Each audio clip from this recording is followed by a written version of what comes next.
Hey YouTube, what's going on? Chris here. I want to bring you all an update today of Bitcoin, Litecoin, XRP, and EOS. So those are the four we're going to be looking at today. Guys, what we're going to do is start in on the 1 hour for Bitcoin. We're going to work our way back, and then the other charts we're most likely just going to look at the 1 day charts. So right now this is the 1 hour chart for Bitcoin. It's 12:31 p.m. Eastern Time. It's October 10th, 2019, guys. So we're going to dig into this. What I want to show you here. So basically what we were doing, guys, is we were bouncing. We were looking at this channel from about 84.54 and 7,755, and we were bouncing in this channel. And what's happening is now it's looking like we're having some type of a wave sequence coming in. So what we had was our first wave up. Here's our 2. Here's our 3. We're going to see if this is our 4 that we're putting in, which would make sense, guys. This was old resistance that we broke up through. We want to hold this. We want it to become new support, and then maybe that 5th wave up. And guys, if we do end up getting that 5th wave up, what's nice here is our 50-day moving average is crossing over top of our 200-day moving average, and typically you get a nice little push off that, and you can see how we crossed there. We did get that nice push, but sometimes you'll even get that next wave up as well. And if we already get that next wave up, what I would look for, guys, is for us to basically back test this descending triangle breakout like we've talked about for a long time now. So we'll do a rough estimate about right in around that $9,300 range. We'll want to see what we end up doing with that, because guys, typically when you break down out of descending triangles, the Encyclopedia Chart Patterns talks about how you can trade down below that area for about anywhere from 7 to 14 days, sometimes even 3 to 14 days, right in that range. And we were at day 15 when we started to make this move to the upside. So it's important if we do come back up here to see what we do with this back test of the area that we broke down through. But you can kind of see down here how we had this defense right down in here. We had another defense, we had another defense, then we got these crosses, and our RSI is also making higher lows and higher highs on the RSI on the 1 hour, and it's at 56 right now. Our MACD did have a cross to the downside, but the histogram's starting to tick to the positive down here, so that is a good thing. But what we want to see is this support of, let's see, guys, we want to see the support, we'll call it 84.51, right here where we're at. Now this should be the next move up to try to get up above that 8,774. And what it also negates, guys, us breaking up through that $8,400 range. Let's go out to this. This is going to be on the 4 hour. What you'll see now, we could have had a bear flag breakdown as we were chopping down in here. This move, how we went to the upside, could have been to the downside. If we broke down through there, then this would have been a confirmed bear flag. But us breaking up over that $8,400 range, guys, if we can keep that, like how we're back testing it now, then that's going to show that most likely this is not some type of a bear flag, and we're not going to be dropping back to the downside or through that 7,755. But we still need to be patient. We still need to see what we do with that $8,400 that we're back testing now. So that's on the 4 hour, then out to the 1 day. Guys, what we're looking at on the 1 day is the back test of the 200-day moving average. And this happens all the time. That's why we've been looking at it for quite a while now. Whenever you break down through it, here's all the time that we spent down below it.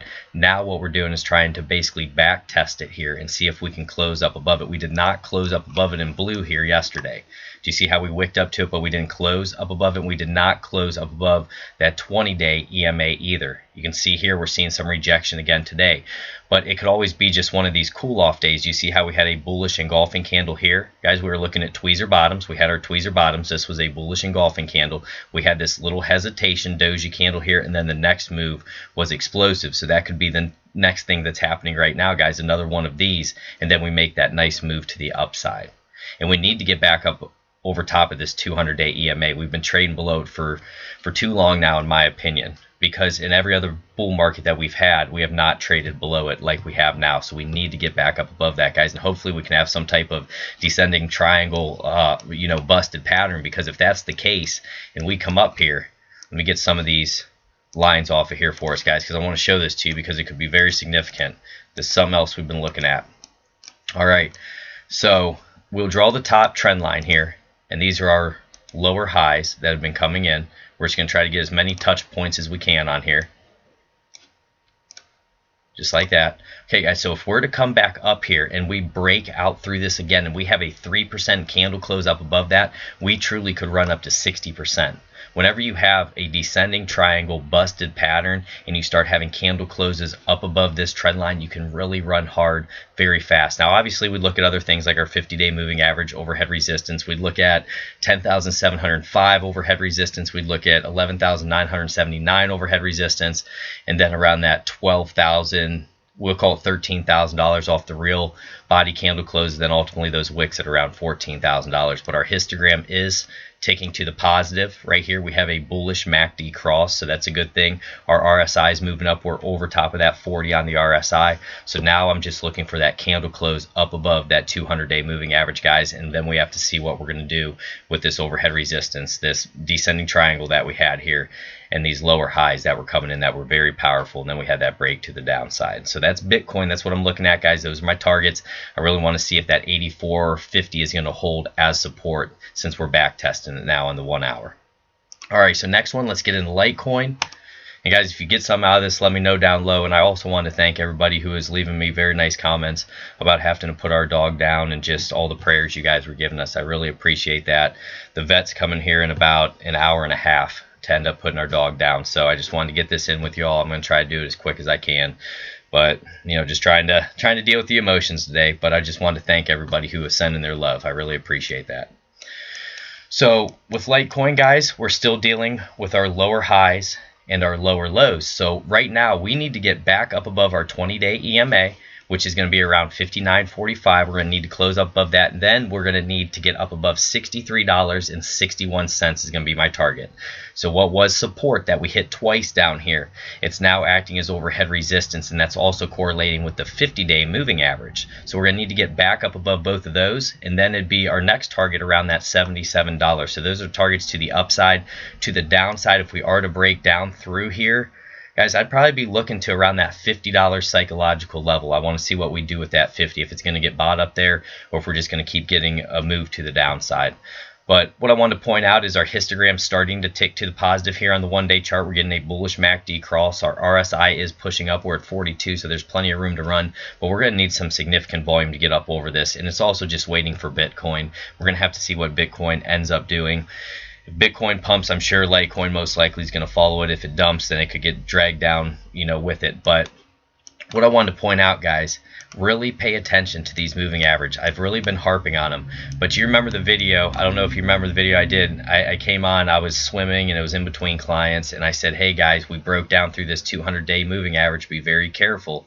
And we ended up breaking down through it. It was around that, you know, $88 range. And look what's happened ever since, guys. We came back up. We came close to back testing it, and we fell back down. But we have lost, you know, from $88 all the way down to $57. And that's why you have to protect yourself. Whenever you see these moving averages moving down and acting as overhead resistance, you don't want to be going long. That's the thing. You want to be going long when you're in an uptrend over here and you're finding support off the 20 or you're finding support off the 50. Whenever we lost this 50, guys, back in July, the middle of July, July 10th, all heck is broken loose. I mean, look how much we've lost.